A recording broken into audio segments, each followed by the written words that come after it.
Oil already flowing from the second FPSO.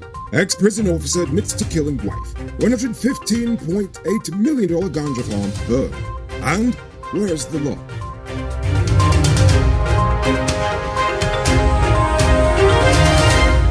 I'm Enrico Bulford, and this is Uncut News. Do you see news happening? Send us a tip on WhatsApp at 592-659-6151. On Friday, Exxon announced that it has commenced production on Guyana's second FPSO, the Liza Unity.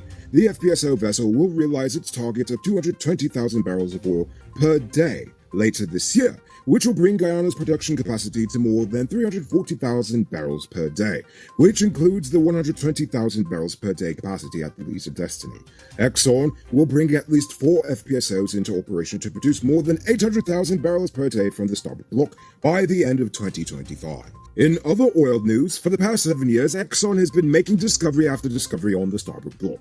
Now they are preparing to drill some 12 wells in the offshore Kanji block, and they may soon be able to forge ahead as soon as possible, as Guyana's Environmental Protection Agency says that the project does not require an environmental impact assessment. So while that is honestly extremely concerning from an environmental standpoint, from a money standpoint, it means that they can expand production as soon as possible. So, drill baby drill. Last Saturday, 27-year-old Akeem Peters, originally of Baggettstown, Georgetown, was gunned down in front of his home in Cayenne, French Guiana. The Cayenne police are currently searching for the gunman who riddled Peters with bullets before fleeing the scene. He is the second Guyanese who was killed in French Guiana in recent years. On February 11, 2019, 34-year-old Orlando Josiah was stabbed to death by his reputed wife and her 2 children. He was supposedly very abusive to them. The police in Region 1 are currently searching for a man who allegedly stabbed 43-year-old Venezuelan national Rafael Antonio Aquino Soto on Thursday last. According to the cops, he stabbed Soto in the chest for offering his girlfriend a drop on his ATV. Investigations revealed that the suspect and Rafael are known to each other and had been drinking prior to the confrontation. Soto was pronounced dead at the scene while the suspect is still on the run. Now it's time to tell you about Best Buy's car of the day. Currently on sale is this 2014 Audi Q3. It comes with Bluetooth, mud rims, new tires, TV, CD, stereo, fog lamps, electronic parking brake, back camera, and much, much more. Buy cars for $5.6 million. I'll pay down as low as $1,120,000 down with around $108,000 monthly for 5 years, and it's yours. Call or WhatsApp 662-0844 for more info. Or visit the showrooms at Lot 171 Peter Street, Queenstown, or Lot 2 Lamar Street, and tell them Amiga sent you for this sweet, sweet tea. On Monday, former Mazaruni prison officer Sheldon Prince pleaded guilty to murdering his wife, Lynette Prince, in the compound of the New Amsterdam Psychiatric Hospital on December 28, 2016. No, he wasn't a resident who lost it, if that's what you're assuming. Apparently, Mrs. Prince worked at the hospital as a hairdresser, but it was on that day he decided to come to her job and stab her to death in front of everyone. Sheldon's sentencing was deferred until March 1st, 2022. 7-year-old Jaden Chifoon is currently hospitalized in a critical condition after he was struck down by a hire car on Sunday morning at Lovely Last Public Road, West Coast Web East. According to the police, the driver, 50-year-old Joseph Ward, claimed that he was driving about 75 kilometers an hour when the boy suddenly ran across the road from behind a parked car and into his path. He supposedly tried to hit the brakes, but it was already too late. Chifoon was admitted to the hospital with a fractured skull and a fractured shoulder, whilst Ward remains in police custody. 2 men have reportedly confessed to murdering 48-year-old housewife Edith Rubin. On February 9th, Rubin was found hanging from a tree after a night of drinking with her husband and their friends. However, an autopsy revealed that she died as a result of asphyxiation due to the hanging compounded by blunt trauma to the head. The police now say that her husband and another male had admitted to bludgeoning her in the head before covering up the despicable deed with the fake hanging. The husband alleges that he only did so because he caught her cheating on him. Whether or not that is true, it's still no justification for killing someone. Oh well, have fun in prison, mate. I don't have sympathy for women killers. Don't fall for these get-rich-quick schemes, people. There is a legit way you can earn some extra money to supplement your current hustle. Sell Top-Up. You could become a top-up vendor quick and easy through Cellular Plus. Call them on telephone number 685-3109 for more info. On Friday, the police went way down the river to Zion to commune with a burning bush. And by that I mean they had a huge bust in the village of Zion on the Berbice River, during which they destroyed 3 fields of marijuana, sitting on about 40 acres of land. Police headquarters revealed that the marijuana had a street value of $115.8 million. No one was arrested. It's now time for today's Runner Report. Today, the nation recorded 10 new cases. Oh joy.